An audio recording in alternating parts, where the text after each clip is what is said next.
Alright, so first question, can you beat Cal Crutchlow on a bike?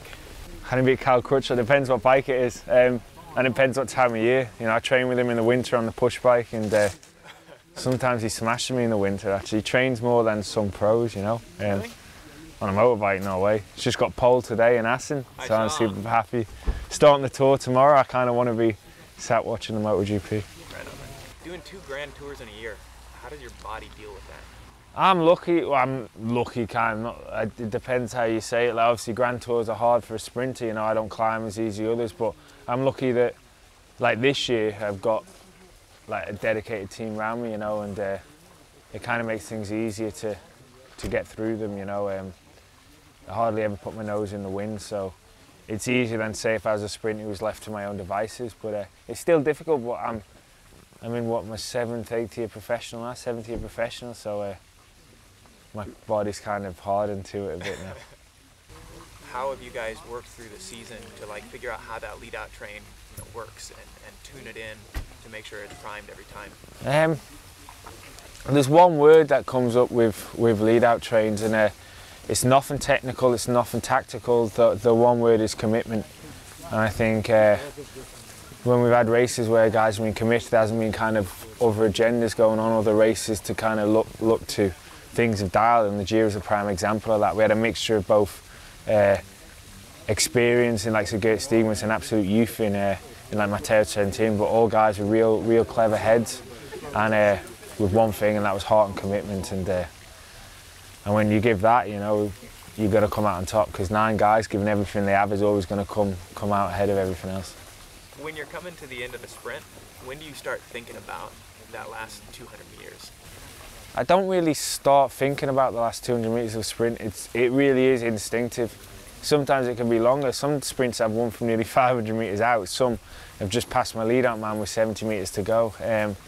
You kind of know when your legs are good, but anything can happen. Really, anything can happen.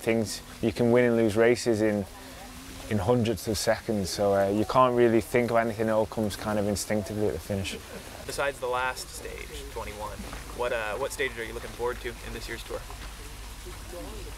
I'm fortunate this year, 100th edition of the tour is bookended by the sprint days. You know, I've got the Champs-Élysées on stage 21, which I love, but yeah, the first stage in Corsica. It's the first time the first stage of the tour has ended in a bunch sprint since the 60s. So although sprinters have worn the yellow jersey in the past, there hasn't been one won it on the first day, you know, or won it from a bunch sprint on the first day. So this presents a big opportunity, the first opportunity, perhaps the only opportunity in my career, and you know, I'm going to grab it with both hands and see what happens. One quote, he said, the Venge is the fastest bike in the world.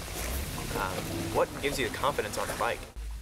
A bike, it's not something you should feel like you're riding. Like when you're at full flight, you should feel kind of at one with it, you know, you should feel it moving, like especially the way I ride, you know, I ride quite unconventionally, that my body stays really rigid and I throw the bike around a lot. That takes a lot of demand on the bike, and that's going to have an effect on how fast it goes in a straight line, you know, and really for me, the feeling of speed comes from when something's flicking underneath you. When the bike, when it's flicking and it feels right with the movement of my arms, then I know it's working, and I'm for sure the Venge is the bike that I felt most at ease with that in the sprint.